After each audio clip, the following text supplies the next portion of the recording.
Hello friends, welcome to our channel physics bio. आज पढ़ेंगे cell division and cell cycle. सबसे पहले देखते हैं सेल डिवीजन क्या है और सेल साइकिल क्या है, उसके बाद देखेंगे। तो सेल डिवीजन मतलब सबसे पहले देखते हैं सेल क्या है।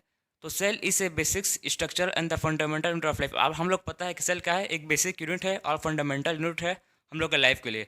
हम लोग किससे बने हैं? सेल से बने हैं, सिंगल सेल से बने हैं। तो एक सिंगल जाइगोट सेल, ठीक है ना, सिंगल जाइगोट सेल के पास कैपेबिलिटी होता है कि पूरे ऑर्गेनिज्म को डेवलप करे, ठीक है। सिंपल प्लांट, आपने छोटा सा प्लांट देखा होगा, धीरे धीरे ग्रो कर करके वो ट्री में कन्वर्ट हो जाता है। कैसे होता है? उस सेल उसमें उसके अंदर सेल का डिवीजन होता है। सेल डिवाइड हो के पूरे एक बहुत बड़ा ट्री बन जाता है। वैसे ही इसमें अब देखेंगे इसमें कैसे सेल डिवाइड करता है, कौन कौन से फेजेस होते हैं, तो उसको सबको देखेंगे। और सेल डिवीजन मतलब मोस्ट इंपॉर्टेंट है और लिविंग ऑर्गेनिज्म के लिए। तो स्टार्ट करते हैं सेल डिवीजन से। The sequence of event by which cell duplicates is genome। आप जीनोम में कंफ्यूज मत हो, जीनोम मतलब होता है डीएनए। डीएनए को बोलते हैं जीनोम। तो इसमें क्या डुप्लीकेट होता है? DNA. Synthesis the other constituent of cell and divide into two daughter cell is called cell cycle. तो सेल साइकिल किसको बोलते हैं? जिसमें डीएनए का रेप्लिकेशन हो, डीएनए का रेप्लिकेशन हो, जीनोम डुप्लीकेट्स हो और अदर मतलब कॉन्स्टिट्यूएंट जो भी प्रॉपर्टीज है उसको भी डबल हो, और एक पेरेंट सेल दो डॉटर सेल में स्प्लिट हो, डिवाइड हो, उसको बोलते हैं सेल साइकिल। अब ये सेल साइकिल है वो मतलब पार्टिकुलर प्रॉपर कोऑर्डिनेटेड सीक्वेंस में चलता है। सबसे पहले क्या होता है? सेल का सबसे पहले ग्रोथ होता है। ग्रोथ के बाद क्या होता है? डीएनए का रेप्लिकेशन होता है। डीएनए के रेप्लिकेशन के बाद सेल का डिवाइड हो जाता है, डिवीजन होता है। ग्रोथ, रेप्लिकेशन एंड डिवीजन एक पार्टिकुलर सीक्वेंस में चलता है। प्रॉपर सीक्वेंस इसका वन बाय वन सब कुछ चलता है, ठीक। DNA synthesis occur in once specific stage. DNA का जो सिंथेसिस है वो पर्टिकुलर स्पेसिफिक स्टेज में होता है। जो वो सेल का ग्रोथ है वो साइटोप्लाज्म में कंटिन्यूअस है। एंड साइटो में गिवन है साइटोप्लाज्म में सेल का ग्रोथ कंटिन्यूअस प्रोसेस है। लेकिन डीएनए का ग्रोथ कंटिन्यूअस प्रोसेस नहीं हो, स्पेसिफिक स्टेज में डीएनए का रेप्लिकेशन होता है। स्पेसिफिक पार्टिकुलर उसका स्टेज होगा, वहीं पर क्या होगा? उसका रेप्लिकेशन होगा, किसका? डीएनए का। और ये सब क्या है? जेनेटिक कंट्रोल है। जो भी मतलब सेल ग्रोथ हो, सेल का ग्रोथ हो, डीएनए का रेप्लिकेशन हो और डिवीजन हो, ये सब पार्टिकुलर सीक्वेंस में कैसे चलता है? पूरा ये सब चीज़ कोऑर्डिनेटेड मैनर में चलता है, वन बाय वन चलता है। मतलब कब सेल को ग्रोथ होना है, कैसे, कितना टाइम होना है, कितना करना है, सब कौन कंट्रोल करता है? जेनेटिक। वो सब जेनेटिक कंट्रोल है। हम लोग उसको कुछ कंट्रोल नहीं करते, हम सब क्या है? जेनेटिक कंट्रोल कर रहे हैं। हम लोग का कुछ बस का बात नहीं हो। अब देखते हैं फेजेस ऑफ सेल साइकिल। कितने टाइप ऑफ फेजेस हैं सेल साइकिल के? तो सेल साइकिल दो बेसिक फेजेस में डिवाइड हुआ है। पहला है इंटरफेस एंड सेकंड है एम फेस। इंटरफेस में भी वो तीन टाइप है, G1 face, S phase, G2 face. और एम फेस में भी फोर टाइप्स हैं, प्रो फेस, मेटा फेस, एना फेस, टीलो फेस। उसमें देखेंगे अभी इंटरफेस। सबसे पहले देखते हैं phases of cell cycle. Human cell divides once in approximately 24 hours. जो ह्यूमन सेल होता है वो 24 घंटा में एक बार डिवाइड होता है। लेकिन फॉर द यहाँ पर ईस्ट में देखिए, ईस्ट में क्या लिखा है? In yeast it takes about 90 minutes. मात्र उसको 90 मिनट लगता है, 90 minutes to complete the cell cycle. ठीक, कितना? खाली 90 मिनट्स। हम लोग को 24 आवर्स। ये हर डिफरेंट डिफरेंट ऑर्गेनिज्म में डिफरेंट डिफरेंट टाइम मतलब वेरी करता है, ठीक है ना। ह्यूमंस के अलग है, दूसरे डिफरेंट डिफरेंट ऑर्गेनिज्म में डिफरेंट डिफरेंट टाइम्स वेरी करता है। तो अब देखते हैं जो cell divided into two basic phases पता है हम लोग को, बताया हम आपको, इंटरफेस और एम फेस। तो अब देखते हैं interphase. It is a phase between the two successive M phase. ये दो एम फेस के सक्सेसिव क्या है? फेस है। दो दो फेजेस मतलब माइटोसिस एंड म्यूसिस। ये डायग्राम देख रहा है सेल साइकिल का। ये एम फेस, ये क्या है? M phase. एक कौन सा फेज है? G1 face, A S phase, या G2 फेस। जो इंटरफेस है, ठीक है ना, जो इंटरफेस है उसमें सेल 95% मतलब 90 मतलब पूरा लॉन्ग इसमें 95% तक रहता है, मतलब लॉन्ग टाइम तक रहता है। खाली 5% इसमें रहता है, एम फेस में रहता है, बाकी 95% इंटरफेस में सेल रहता है। 95% मतलब बहुत बड़ा नंबर है। कितना? 95%। 90% टाइम तक मतलब पूरा इतना किसमें रहता है? G1 face, S phase, G2 face, ये तीनों में मतलब रहता है। तीनों मिलकर क्या बनाते हैं? तीनों क्या है? इंटरफेस। इंटरफेस किस किस में डिवाइड है? G1 face, S face, G2 face. तो 95% मतलब खाली इंटरफेस में रहेगा, खाली मात्र 5% एम फेस में आता है। इस एम फेस में क्या होता है? इसमें मेनली सेल का डिवीजन होता है, सेल स्प्लिट होता है, वन डिवाइड होता है, उसको बोलते हैं माइटोसिस फेस और म्यूसिस फेस। सिंगल सेल है, देखिए ऊपर में है सिंगल सेल है G1 फेस। उसके बाद एस फेस में क्या होता है? इस डीएनए का रेप्लिकेशन एस फेस में होता है। कौन सा फेस में होता है? Particular specific. एस मतलब सिंथेसिस, इसमें डीएनए का रेप्लिकेशन होता है एस फेस में, डी मतलब डीएनए डबल होता है, एस फेस में डबल होता है। फिर जाके वन इस एम में उसका डिवीजन होता है किसका? सेल का। फिर वन से वो दो ठो में कन्वर्ट हो जाता है। देखिए एक सेल था वो किसमें? दो ठो में बन गया। तो इसको this phase is also call a resting face. इसको भी रेस्टिंग फेस बोलते हैं क्योंकि इसमें सेल लॉन्ग टाइम तक रहता है इंटरफेस में, उसे इसका नाम पड़ गया है रेस्टिंग फेस। रेस्टिंग फेस में क्या होता है? इसका सेल का ग्रोथ होता है। सेल का प्रॉपर मतलब एक समझ लीजिए आप ट्रेनिंग कहीं भी आप किसी भी मतलब आप आर्मी में रहो तो सबसे पहले क्या होता है? उसका ट्रेनिंग होता है। ट्रेनिंग के बाद ही मतलब उसको कुछ मतलब पर्टिकुलर पोस्ट काम कर देते हैं। वैसे ही इंटरफेस में समझ लीजिए इंटरफेस क्या है?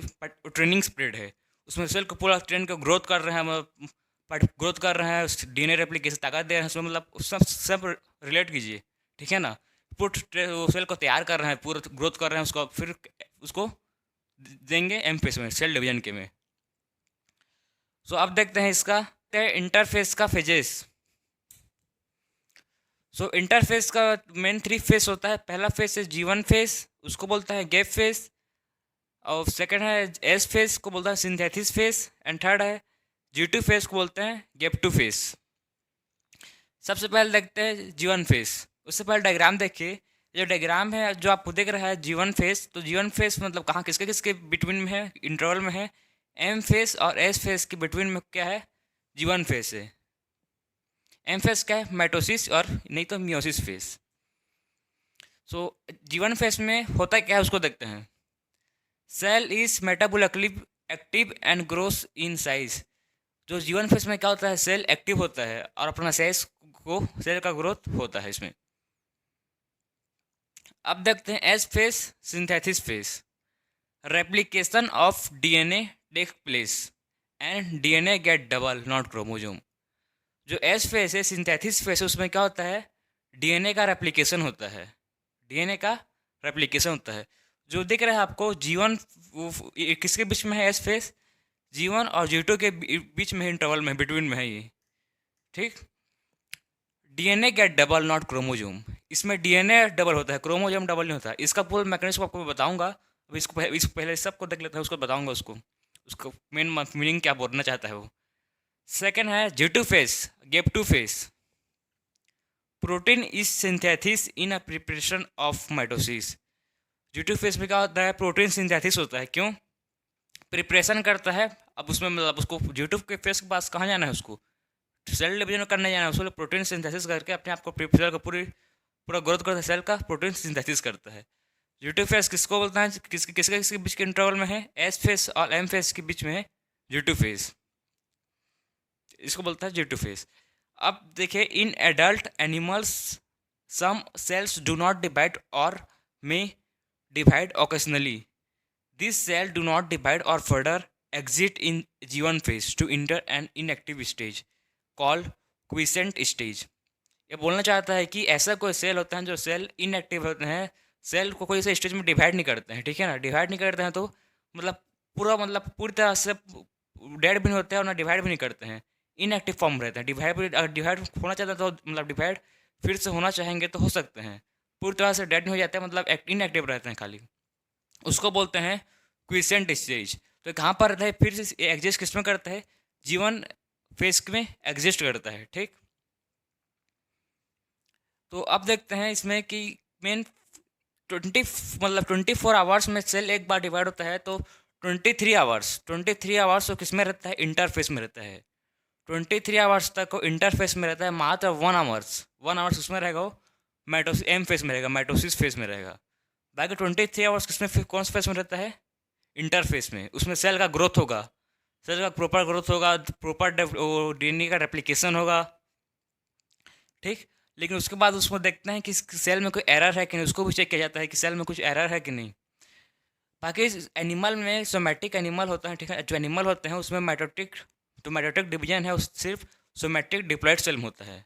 एनिमल में जो माइटोटिक डिवीजन है वो डिप्लॉयड सोमैटिक सेल में होगा, लेकिन प्लांट में डिप्लॉयड या हैप्लॉयड दोनों सेल में हो सकता है, ये एक्सेप्शन है।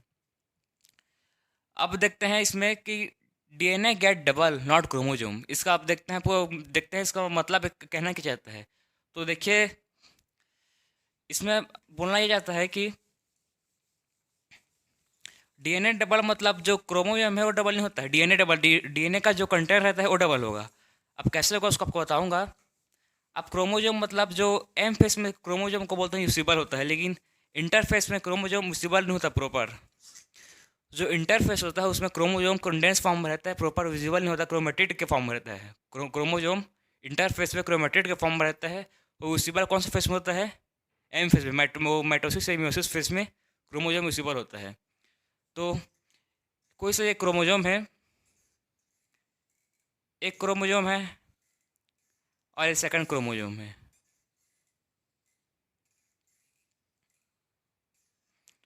एक क्रोमोजोम है और इसमें जीन है। तो इसको आप कैसे बोलोगे इसमें, और इसमें ये है 2C, 2C बोल सकते हो या 2N, 2C बोल सकते हो 2N। तो एक क्रोमोजोम है, ठीक। तो एक क्रोमोजोम एक क्रोमेटिड, इसमें क्या है, एक क्रोमोजोम एक क्रोमेटिड, एक क्रोमेटिड भी था, एक chromosome one chromosome plus one chromatid. जब इसका एस फेस होगा, जब इसका रेप्लिकेशन होगा तो ये कैसे बनेगा, क्रोमोजोम नंबर सेम रहते हैं, बस क्रोमेटिड डबल होगा। क्रोमोजोम नंबर सेम रहता है, खाली डीएनए डबल होता है। तो अब देखिए जो क्रोमोजोम, अब बताइए मेरे को कि क्रोमोजोम कितने हैं, इसमें कितने नंबर ऑफ क्रोमोजोम प्रेजेंट हैं। एक क्रोमोजोम था, ये भी एक क्रोमोजोम है, बस इसमें क्या हुआ है, क्रोमेटिड का डिवाइड हुआ है। इसमें सिंगल क्रोमेटिड था, इसमें डबल क्रोमेटिड है। देखिए ये सिंगल टू क्रोमोजोम में भी है, टू क्रोमोजोम में भी है, बस इसका जो कंटेंट क्रोमेटिड है, जो डीएनए है वो डबल होगा। 2C है कंटेंट डीएनए का, तो कितना होगा, 4 हो जाएगा। जो क्रोमोजोम 2N है, ठीक है ना, क्रोमोजोम इसमें 2N है, तो इसमें भी क्रोमोजोम क्या रहेगा, 2N रहेगा। इसमें अब क्या समझ रहे हो कि इसमें क्या हो रहा है, इसमें डीएनए का डबल हो रहा है, क्रोमोजोम डबल नहीं हो रहा है इसमें। उसी लिए मैं लिखा था DNA get double not chromosome. इसमें देख एक सिंगल क्रोमोजोम में था, ये भी एक सिंगल क्रोमोजोम है, ये दो क्रोमोजोम है, ये भी दो क्रोमोजोम है। इसमें क्या हो रहा है, डीएनए का डुप्लीकेशन हो रहा है, डीएनए डबल हो रहा है, सिंगल मतलब सिंगल क्रोमेटेड है, इसमें डबल क्रोमेटेड। तो वही था मैं आपको बताने का कि इसमें मतलब नहीं होता, क्रोमोजोम डबल नहीं होता। बहुत लोगों को कन्फ्यूज़न होता है, उसे मैं आपको बताया क्लियर कि इस चीज़ में नहीं होता मतलब। तो अब देखेंगे नेक्स्ट। बाकी तो हम लोग देख चुके हैं कि इंटरफेस में G1 face, S face, G2 face का पूरा फंक्शन। अब ये सब सेल डिवाइड, प्रॉपर सेल का ग्रोथ होगा, डीएनए रेप्लिकेशन होगा, प्रोटीन सिंथेसिस होगा। तो इसमें अब क्या करेगा, अब माइटोसिस करेगा, माइटोसिस में जाएगा, एम फेस में जाएगा। एम फेस में 2 स्टेज होते हैं, माइटोसिस एंड म्योसिस। अब नेक्स्ट लेक्चर में देखेंगे माइटोसिस।